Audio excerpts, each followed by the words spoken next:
Hi, Cancer. Alright, welcome to this place if you're new here. Welcome back if you're returning. So, Cancer. A few little things for jumping in your cards. Number one, there's something about shoes. Shoes. I don't know what that's about. Maybe somebody has too many. Maybe something needs to be fixed. The bottom of a shoe is called the sole, right? Maybe someone needs a cobbler for their soul. Or someone's been cobbling their soul, which is good. I also, for some reason, I brought out all these books. Like, I was going to read you this Wizard of Oz book. Is actually the only thing I have from my childhood. It's the only physical thing that I have from my childhood. And even though I've like gained a lot of things and lost a lot of things in life, like that's something that I always felt like I needed to, I don't know, I guess for some reason, I never clung to it where I was like, oh, I can't lose this. I don't want to let go of it. It was more just like, ever since I had this in my space, in my world, for some reason or another, it never left me. So I guess it was supposed to be for me. And I was going to read you the story, because there's Glenda the Good Witch, right? And then there's the Evil Witch. So there's that story, Wizard of Oz.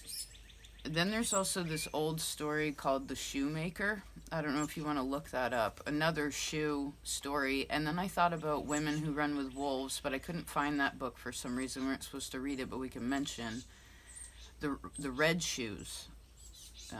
That story is about being yourself, right? And actually the Shoemaker story, both of those stories are about being poor. Actually, so is the Wizard of Oz. Now, this isn't to say any of you are lacking in physicality or security, financially, emotionally. However, it's more of like understanding like that the things that we really need to have in this life as a foundation has nothing to do with the physical world. Doesn't matter if your clothes are tattered. Doesn't matter if you have a lot of money. You know, like these kinds of things don't make a person happy, right? It can help. It can surely help. And, you know, maybe some of you have a thing where, I don't know, something to think about. But there's this book called, it's by William J. Bennett, and it's basically a collection of, it's called the Book of Virtues. And perseverance, it's like set up in different categories, like friendship, compassion. Let's read them all off. I feel like these are important words. Number 1, self-discipline. Number 2, compassion. Number 3, responsibility. Number 4, friendship. Number 5, work. Number 6, courage. Number 7, perseverance, which is what we'll be reading today. Number 8, honesty. Number 9, loyalty. And last, but definitely not least, maybe even saving the best for last, faith.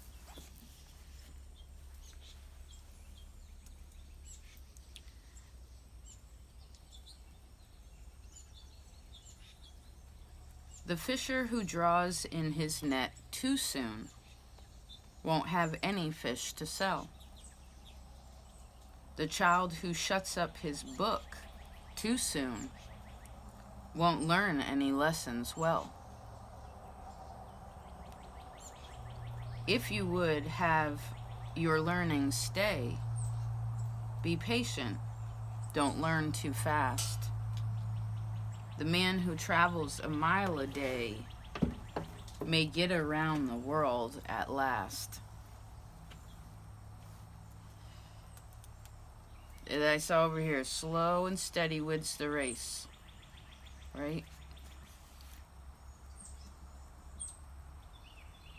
And this is, how do we encourage our children to persevere, to persist in their efforts to improve themselves, their own lot, and the lot of others, by standing by them with them and behind them by being coaches and cheerleaders and by the witness of our own example.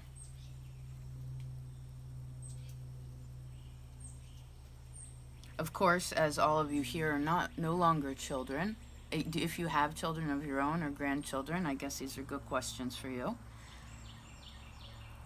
I suppose this could be how we encourage just other people in general also, all of these things, to persevere and persist in their efforts to improve and their own lot and the lots of others. But of course, as this is your reading purely, I heard no projection onto whatever. It's like, how do you do this for yourself? And who is it in your life that is trying to help you with this?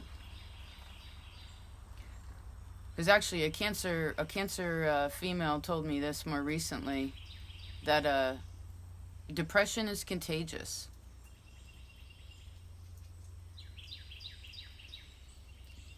You know, negativity is contagious, and it is. She was right. I didn't actually agree with her in that point. I was trying to be cheerleader for her. But then I realized after I talked to her that I was actually really down for like a couple days. Because I'm really sensitive. And I realized that she was absolutely right. And she was telling me, like, hey, I'm not, you shouldn't talk to me. And now I know that I need to make a boundary with that person because it's not healthy for me, right?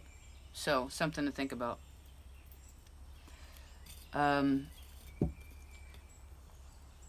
So, what do we got for cards here? So, you right now, you have shadow work with the card of Divine Nectar. So, some of you are working through like a root chakra energy, which has to do with stability. It could be releasing old tension having to do with family or having to do with previous sexual partners. Something like that. I would also say that there's definitely, there could be something repressed here that it's interesting. It's like there's something that's been being repressed, but there's also something that's supposed to be repressed. I don't feel like these are the same things. So you got to figure out where that is, where this functions for you, okay? Let's see about, you also have this card of Witch, which on the other side says good fear, right? There's the Glenda the good witch. There's the Magician, which is not a good witch. That's a manipulator. Okay, there you wanna, okay, good fear. Let's talk about good fear for a second. Fear can save our lives, right? We're driving and all of a sudden we're like, man, I need to slow down. Or you start looking at the edges of the roads and then you see something, you're like, wow, I'm glad I slowed down because this was right in front of me. You know, I heard you don't want to be running with your eyes closed. Okay? And then I saw someone covering their eyes like they don't want to see something. So there's a bit of duality in this time. And again, you have to figure out where and what this is for you and like how to function in that. I heard I can't control your life or tell you what to do. You know your story and what you're dealing with, and I want you to feel confident about that, but I feel like a little bit of fear would be good, right? Again, we have to know what's healthy and what's not.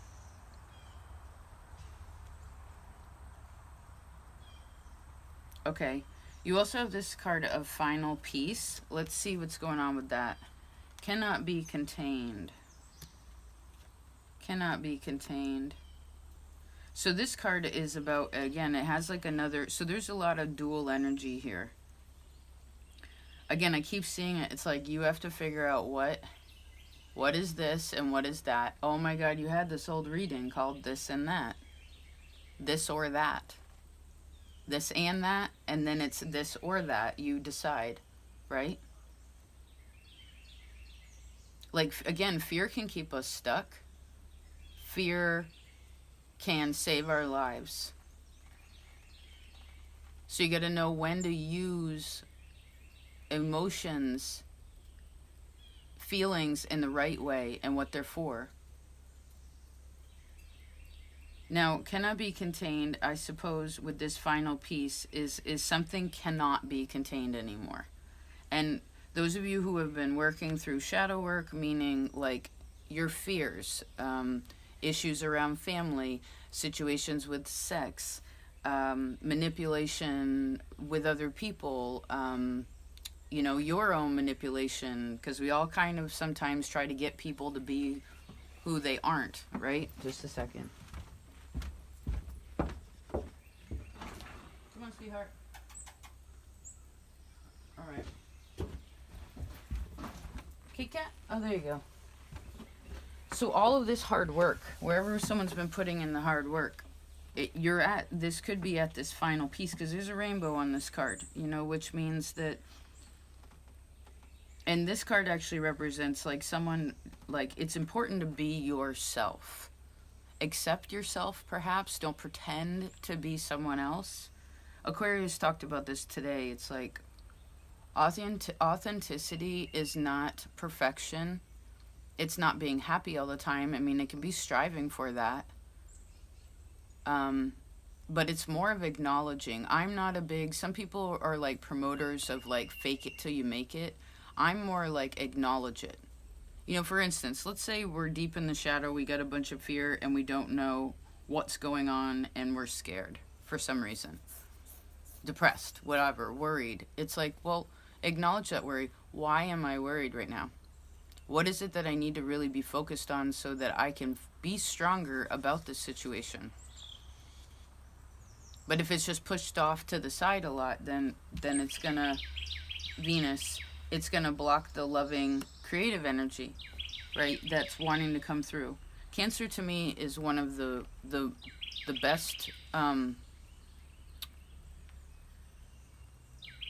especially through a feminine sense, is like one of the best partners out of all the zodiac signs.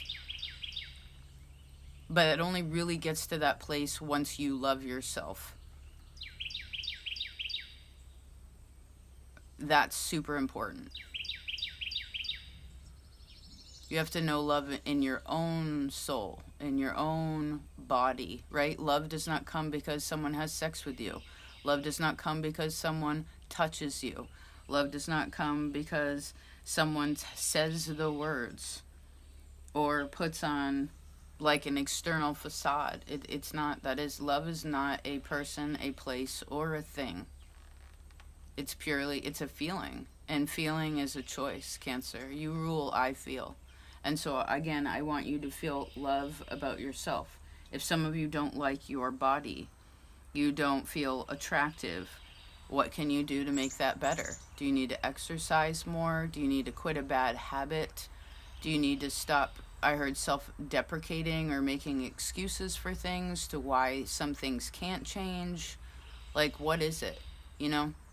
Say you have a partner and you're like, wow, they haven't touched me in a while. It's like, well, have you talked about that? Or are you always in your yoga pants and like half in your pajamas with your hair dirty? Like, put in a little extra.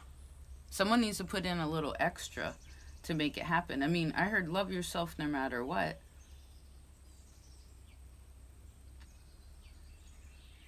Huh.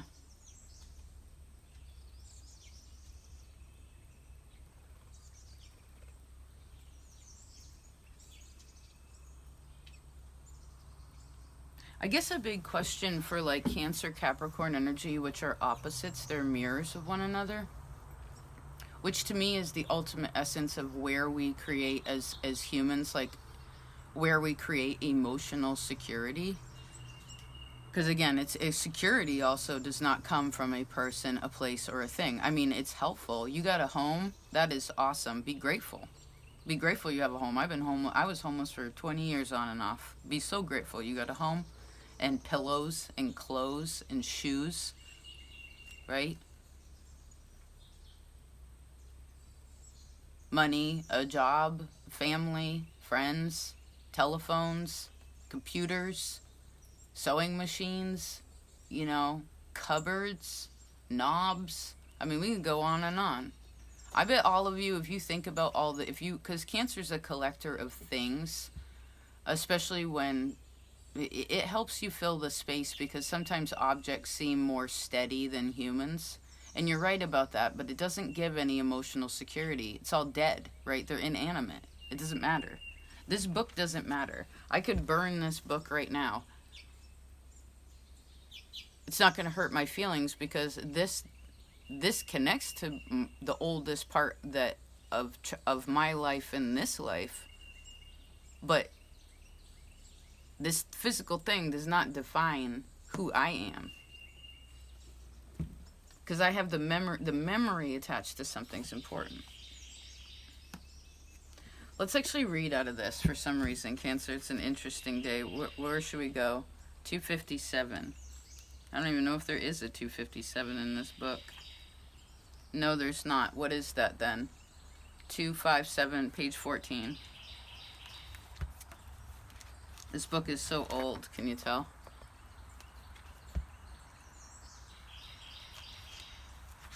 We say 14. It's right before how Dorothy saves the scarecrow. Wow.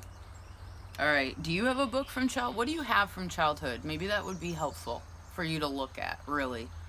Not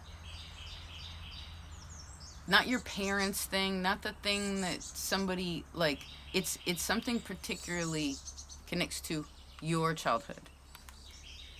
Okay, we're going to read this whole page. It says, "The little old woman took the slate from her nose, and having read the words on it, asked, 'Is your name Dorothy, my dear?' 'Yes,' answered the child, looking up, drying her tears. 'Well, then you must go to the City of Emeralds. Perhaps Oz will help you.' 'Where is this city?' asked Dorothy.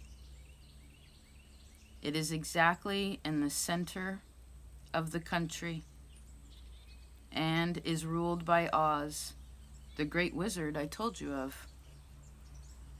'Is he a good man?' inquired the girl anxiously. 'He is a good wizard. Whether he is a man or not, I cannot tell, for I have never seen him.' 'Well, how do I get there?' asked Dorothy. 'You must walk.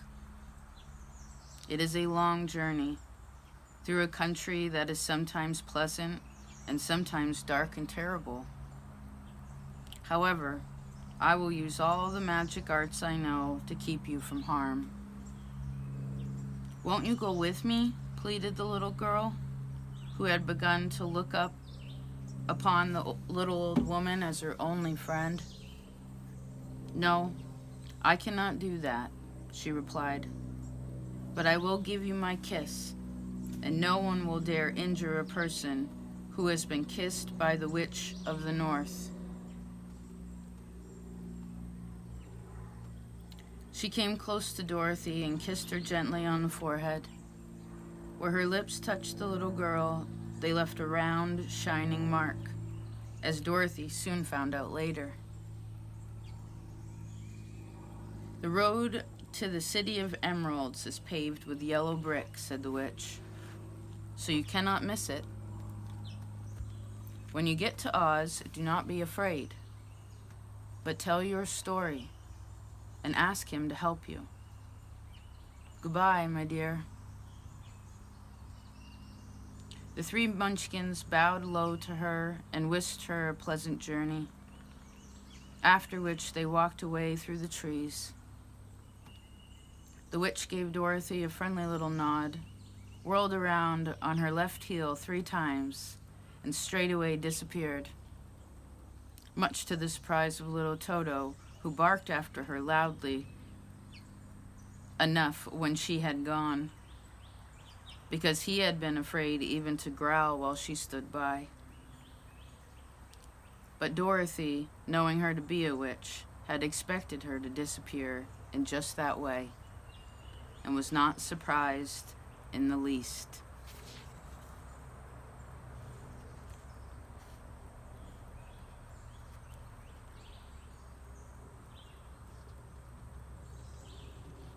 No, emerald is actually a very good stone for Cancer. It's green, which represents the heart. That also connects to Taurus. It also can help keep the mind and the heart kind of connected and talking to one another in a positive way. Okay?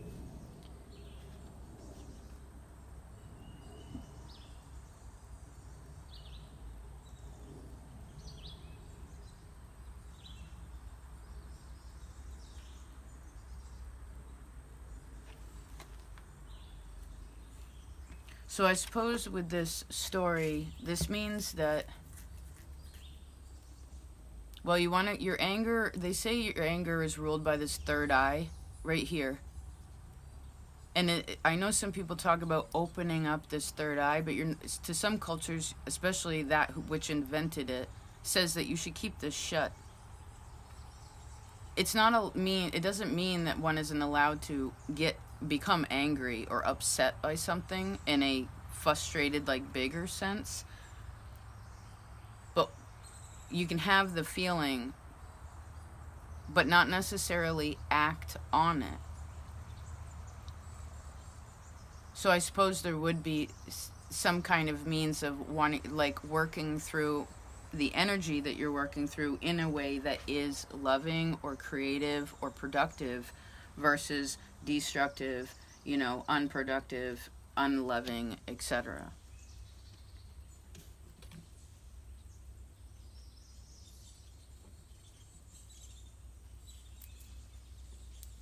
Now we could go back in time to, like, you know, the pieces of the past that have burnt you out.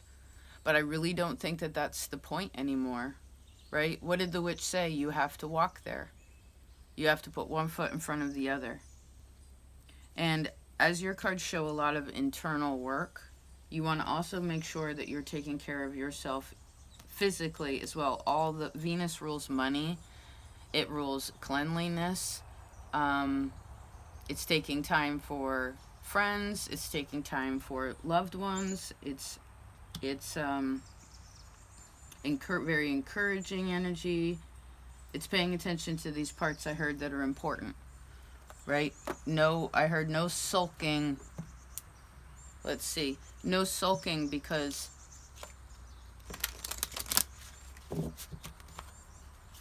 well, I actually heard there's like a portal or like an open door, and remember you're at this final piece. And once you work through whatever this fear is, and because there maybe a part of this is like, here's keys to the temple.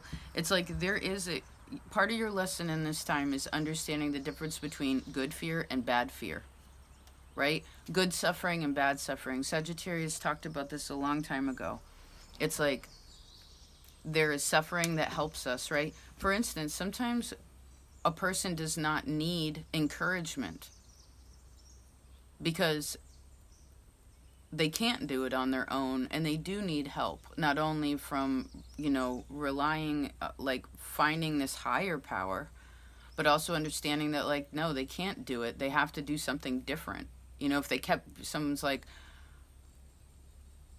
we need support. Actually, that's that point. And actually, I'm seeing something about, what's the word? Accountability. Accountability. So who holds you accountable? How do you hold yourself accountable?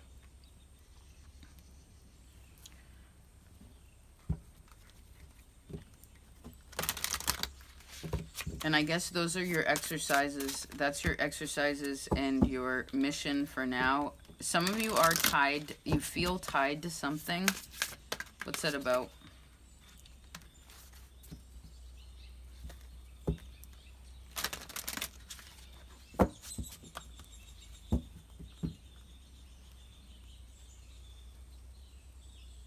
I see Aquarius and Taurus. So this is about knowing what you have,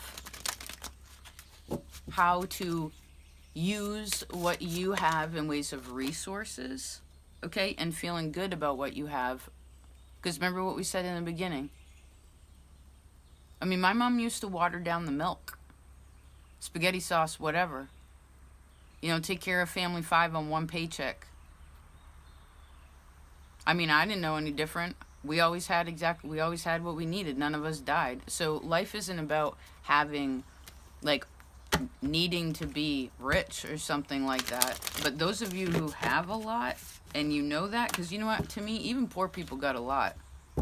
Everybody got a lot. I mean, it might be a lot of shit. It might be low quality, or maybe it's high quality and people don't appreciate it. I don't know.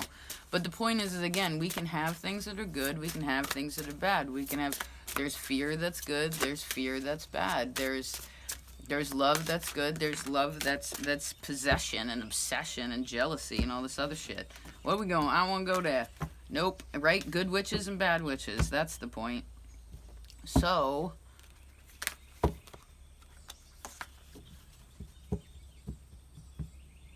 you know, I guess to close this out, this could also feel like, for some of you, this could kind of feel like a if this is an internal, whatever this change is big. And I feel like the way it's showing me is this is all internal, right? Fear is internal. Money, security, love, this is all, it's the basis is internal work. So this could feel like someone's whole world or definition of self is changing. It could be like a dark night of the soul a little bit. You could feel, because when that happens, when the ego dies, it feels like a death. It really does. It's scary like that. So please acknowledge, because we don't have any control really over that.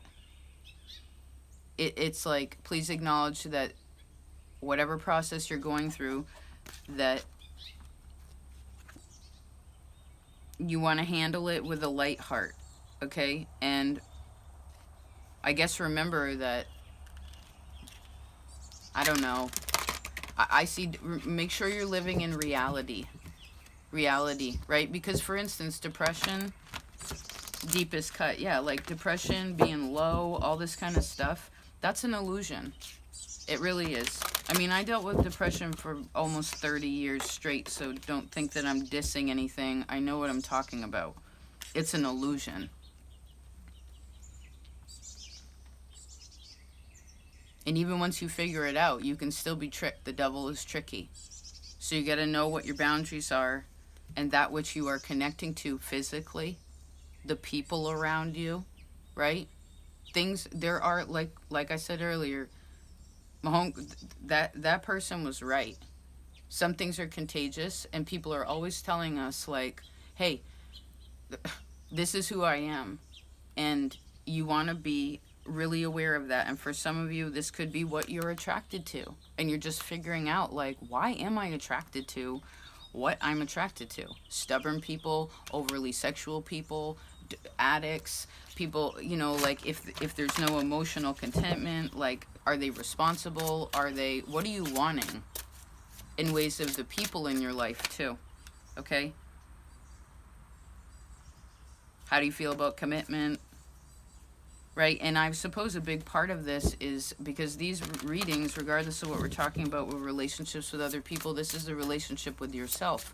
And perhaps there's some kind of like really big reveal in there, or you're again coming to a final, it's like you're the final piece of this puzzle, and then you can go on to creating something new, right? Maybe it's a reconnection with who you really are. You know, sometimes to me, the dark night of the soul, if you will, or when we go into these places, it's like where the heart was shattered or the soul was shattered, and we're putting it back together, you know. And I know sometimes Saturn and the shepherd, yes, that's hard, but you know where that also brings us most of the time is to God.